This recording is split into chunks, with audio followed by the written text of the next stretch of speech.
Did you guys know there is a correlation between dental fear and SA victims? Yes, you heard that right. So, this video can be a little triggering if you have been a victim, and I do apologize, but I wanted to educate and also create an understanding for young doctors out there, dentists, and also patients who have gone through this. So, hear me out so that way I can help and teach and also to guide you in any way. I have been a dentist for over 2 years now, and I read an article and I totally forgot because I deal with a lot of patients and I have actually experienced patients who have been SA victims. And the reason why I'm saying this is because I realize sometimes people are still grappling with what has happened to them and they're trying to understand.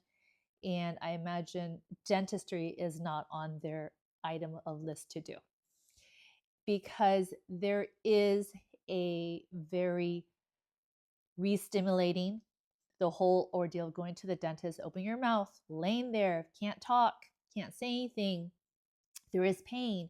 It can actually re-stimulate of what you have gone through. And I can totally get that because I have met a patient, very sweet young girl who had told me what had happened. She had felt comfortable because going to the dentist can be just fearful off the bat. But whatever you have gone through in the past as an SA victim, that can even heighten up the fear as well. And she had told me what had happened. And once she had told me, it really made sense. Finley, I know. This is a very intimate space. I tell that to patients. I want them to feel comfortable and also be able to communicate with me because when you're open, you feel very vulnerable. You feel like you can't control anything. And I totally get that. And of course, SA victims will kind of create this whole A equals B equals C, like everything is the same. It's a very triggering. It will hit you in the core.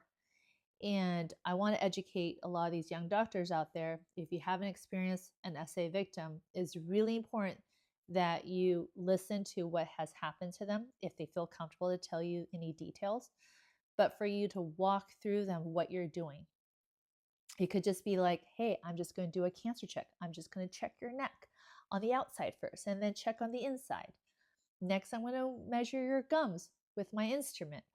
I'm going to say a bunch of numbers. I'll explain that to you afterwards. I'm going to go through each tooth and look and see if there's any cavities. You have to explain step by step of what you are doing. I do this with my patients all the time, even putting on Vaseline on their lips. I'm going to put a little Vaseline on your lips. We're sometimes dentists, we're so like go, go, go that we forget there is a human being, a spiritual being attached to this body. It's not just a mouth. They're not just a number. They are a human being with a soul. And you have to treat them with a kindness and empathy. Because if you're not doing that as a service, what makes you think they're going to come back for the next dental treatment that is much needed? If you screw up on this first visit, on their dental visit, just an exam and x-ray, which can actually be very traumatizing already on its own, how do you think they're going to come back for the cleaning? That's another level of intimacy and also much needed work. How are they going to come back for the filling? That's going to require a shot. That can be painful. You see the correlation? So it's very important as dentists that we don't forget that there is a person attached to this mouth. And SA victims, I'm so sorry that what you have gone through. I totally get it. And it's very important too on your end to communicate with the office, the staff, and find somebody that, hopefully doesn't re-trigger so easily that you're just able to make that first visit. And I can see why, females will want a female dentist or vice versa. Male patient might want a female or a male, depending what has happened to you.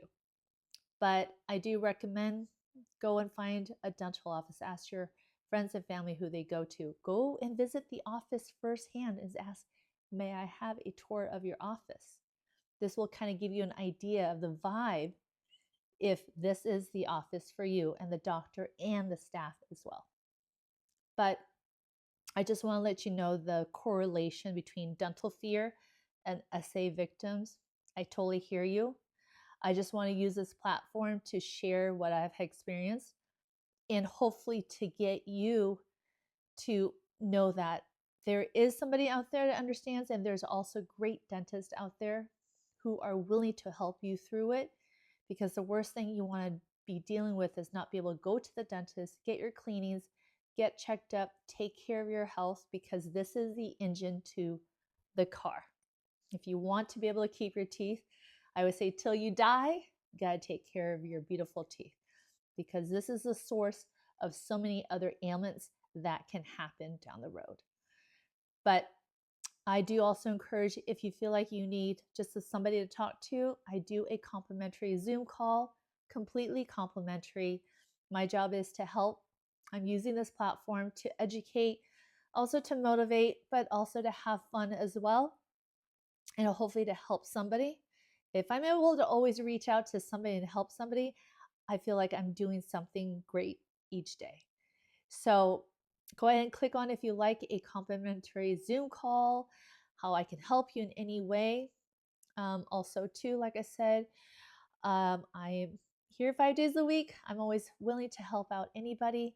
So, but I just want to let you know that you are heard, and I can totally understand why it's hard for you to go to the dental office. But also, this is to educate the new doctors out there. If you haven't experienced a patient of SA, this is what they're going through. So please, please be kind and accommodating and understanding with empathy so that you can help them get through this. Because if you're able to do that, that's an amazing hurdle that they're getting over in life, because that way they don't have to see that A equals B and equals C. Like, they're able to now to disassociate and not be re-stimulated by something or triggered so easily. Because that's the last thing, is to get triggered. That's the horrible feeling in life, is to get triggered by something that you know this has nothing to do with it, but it does resemble the situation in the past. So guys, have a wonderful day, evening, whatever time you're watching this, and hopefully you can share this with anybody that you know who has been an SA, and or you yourself, but hopefully to encourage and motivate you in any way to get yourself taken care of. And I hope you find a wonderful dentist out there. I know, finding a dentist is like dating. It's a little tough. I know, I get it.